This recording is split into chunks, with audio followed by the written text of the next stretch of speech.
కుమారుడైనటువంటి యేసుక్రీస్తు ప్రభుల వారి యొక్క శరీర ధారణలో త్రిత్వం యొక్క పాత్రను మనం చూసినప్పుడు, తండ్రి అయిన దేవుని యొక్క పాత్ర మనం మొదటగా చూస్తే, తండ్రి అయిన దేవుడు తన అద్వితీయుడైనటువంటి కుమారుడు యేసుక్రీస్తు ప్రభుల వారిని ఈ లోకంలోకి పాప శరీర ఆకారంలో పంపించాడు అని మన రోమపత్రిక 8వ అధ్యాయం 3వ వచనంలో మనం చదువుకుంటా ఉంటాం.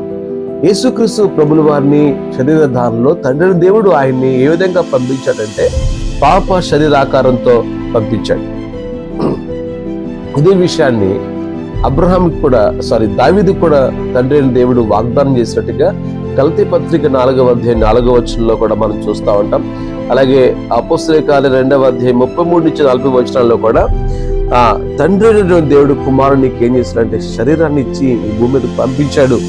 హెబ్రీ పత్రిక 10:5 అదే మనం చూస్తూ ఉంటాం. ఇది తండ్రి అయిన దేవుని యొక్క పాత్ర అయితే, రెండోది కుమారుడైన దేవుని యొక్క పాత్ర. కుమారుడైన యేసుక్రీస్తు ప్రభు యొక్క పాత్ర ఏంటి అంటే, ఆయన రక్తమాంసములలో ఏమైనంటే ఫిలిప్పీ పత్రిక 2వ అధ్యాయం 7వ వచనంలో, హెబ్రీ పత్రిక 2వ అధ్యాయం 14వ వచనంలో ఆయన రక్తమాంసాల్లో పాల్వాడయ్యాడు అని చెప్తూ తన్ను తాను ఆయన ఏం చేశాడంటే రిక్తునిగా చేసుకుని మానవ స్వరూపాన్ని ధరించుకున్నాడు అని చెప్పి మనం అక్కడ చదువుతూ ఉంటాం. ఇది కుమారుడైనటువంటి యేసుక్రీస్తు ప్రభుల వారి యొక్క పాత్ర. మూడవది పరిశుద్ధాత్మ దేవుని యొక్క పాత్ర. పరిశుద్ధాత్మ వల్లే కదా మరియా గర్భవతి అయింది. మత్తయి సువార్త 1:20, లూకా సువార్త 1వ అధ్యాయము 35వ వచనంలో పరిశుద్ధాత్మ మరియమ్మను కనుగొనటం